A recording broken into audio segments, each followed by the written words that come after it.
The finale of Masters of the Air picks up in the aftermath of the Normandy invasion. The timeline jumps a year ahead into early 1945, when the Allies were firmly in the driver's seat. The Allies were invading Germany through the west, the Russians closed in from the east, and the 8th UAF flew uncontested in the skies. A true and absolute defeat awaited the Germans. This is what compels the SS to force the Stalag prisoners into marching deeper into the country. We see the American prisoners being marched towards a forced brick labour factory in Moscow. The weather is unyielding and completely averse to anything living, yet the American prisoners march on, with the SS hounding them from all sides.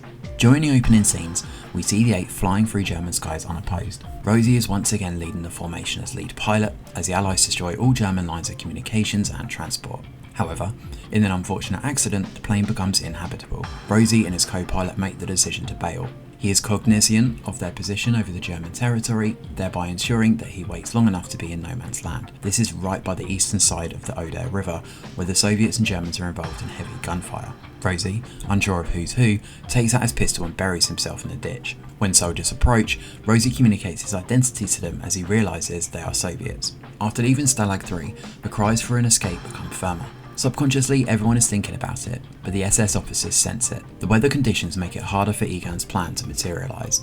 He still tries to convince Cleven to make a move, but to no avail. Many prisoners and officers get sick en route.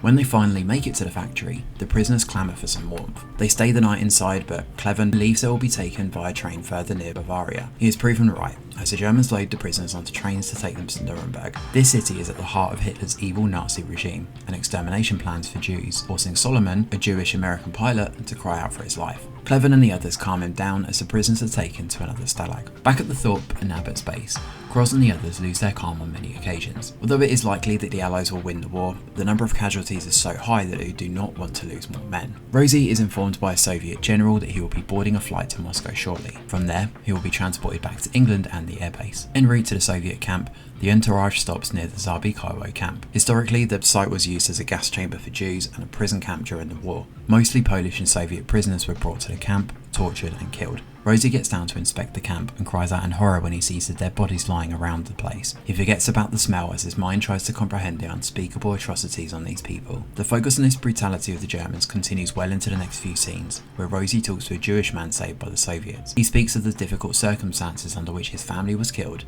and how he had to bury them. For the American prisoners in Stalag 13, the journey ahead gets even more difficult. Come April in 1945, the Allies were in the driver's seat to win the war. The SS forced them deeper into Germany with another night march. This time around, the weather isn't as bad. Egan, Cleven and 2 others make a plan to escape the march.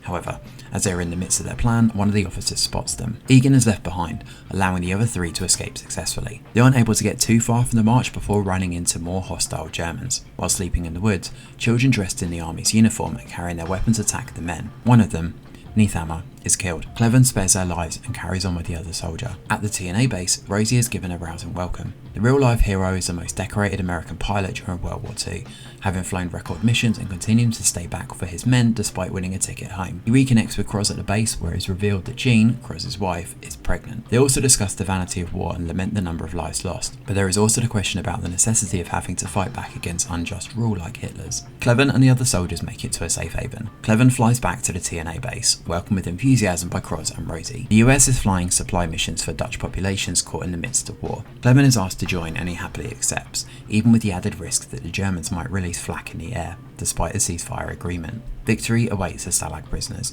who find themselves in another camp in Moosburg. They overpower the German officers and raise the American flag to secure their independence. The Germans keep their promise as Cleven and the others successfully fly the supply missions. As they are landing, Egan gives Cleven the clearance, surprising him. The 2 friends are ecstatic to see each other, and so are the ones at the camp to see Egan alive and hearty. Finally, on the 8th of May 1945, World War II ended with the surrender of the Germans. The 100th, whatever remained of it, packed up shop at the DA base and flew back home. The finale is along expected lines, blowing gently to a tepid conclusion. It's not the greatest of endings to a show that promised so much in its first 3 episodes. But even so, Masters of the Air makes you feel things that very few shows about war can. The brotherhood of the crewmen, especially Cleven and Egan, set the tone for character development that continued with Rosie and Cross. Episode 9 features many instances of social commentary on Hitler's evil Nazi propaganda and the shocking brutality in his dealings. Rosie's stride into the Zabi-Kaiway camp is a symbolic ode to all of the Jewish lives lost to the Nazi extermination plan. The old man's story is so affecting that it is difficult to hold back tears at that moment. We really don't need reminders of how inhumane the war was, but this show makes a genuine place to rekindle that discussion. Masters of the Air ultimately stumbles its way to an ordinary conclusion that feels nothing like HBO's Band of Brothers. However, it still remains a high value offering for its technical brilliance and scale of production. Thanks for watching, and do let us know what you think in the comments below. Do feel free to drop a like or subscribe to our channel if you like what we do. Your support is very much appreciated. I'm Greg Wheeler, and from all of us over at The Review Geek, we'll see you on the next video.